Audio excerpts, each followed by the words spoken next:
આધુનિક યુગની વાત કરીએ ને આપણે તો એની અંદર આ વસ્તુ હવે દિવસે દિવસે થોડીક ઓછી થતી જાય છે.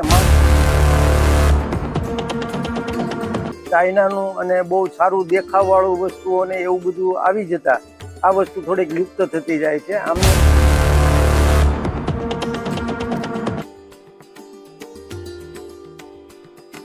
ઇલેક્ટ્રોનિક રમકડા અને ઘર વપરાશની વસ્તુઓ આવતા મહુવાના લાકડાના રમકડા અને ઘર વપરાશની વસ્તુઓની માર્કેટમાં માંગ ઘટી.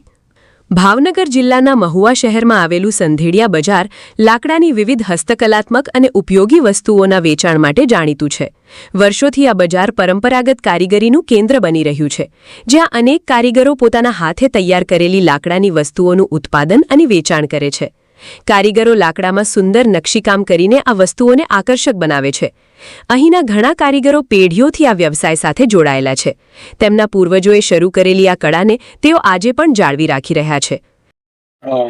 હું નાનપણથી જ આ ધંધાની અંદર સંકળાયેલો હતો ને પેલા અમે થોડું શીખતા હતા, પછી ધીમે ધીમે અભ્યાસ પૂરો કર્યો. 12 ધોરણ સુધીનો અભ્યાસ પૂરો કરી અને પછી મેં આ ધંધો શરૂ કર્યો. હું પણ ધંધો કરું છું, મારા પપ્પા પણ આ ધંધો કરતા અને મારા દાદા પણ આ ધંધો કરતા. આજના આધુનિક યુગમાં પણ ભાવનગર જિલ્લાના મહુવા શહેરમાં આવેલ સંધેડિયા બજારમાં ગિરીશભાઈ પૂતે છેલ્લા 45 થી 50 વર્ષથી લાકડાની અલગ અલગ વસ્તુઓ તૈયાર કરી વેચાણ કરી રહ્યા છે. ખાસ કરીને નાના બાળકો માટેના અલગ અલગ રમકડાઓ તૈયાર કરી તેનું વેચાણ કરી રહ્યા છે. પરંતુ આજે આધુનિક ટેકનોલોજીથી તૈયાર થતી વસ્તુઓનું વેચાણ વધ્યું છે, ત્યારે આ લાકડાની વસ્તુઓની માંગ પણ ધીરે ધીરે ઘટી રહી હોવાનું પોતે જણાવી રહ્યા છે. હવે આધુનિક યુગની વાત કરીએ ને આપણે તો એની અંદર આ વસ્તુ હવે દિવસે દિવસે થોડીક ઓછી થતી જાય છે માંગમાં, અને ચાઇનાનું અને બહુ સારું દેખાવવાળું વસ્તુઓ ને એવું બધું આવી જતા આ વસ્તુ થોડીક લુપ્ત થતી જાય છે. આ અંગે ગિરીશભાઈએ જણાવ્યું કે હું છેલ્લા 45 થી 50 વર્ષથી આ વ્યવસાય સાથે પરંપરાગત રીતે જોડાયેલો છું.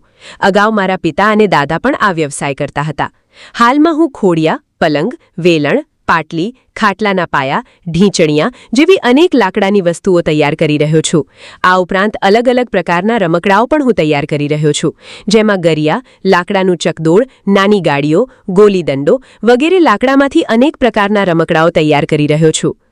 આની અંદર કલર માટે લાખ આવે છે, જે એમપીમાં બને છે અને એ લાખ વાપરવામાં આવે છે.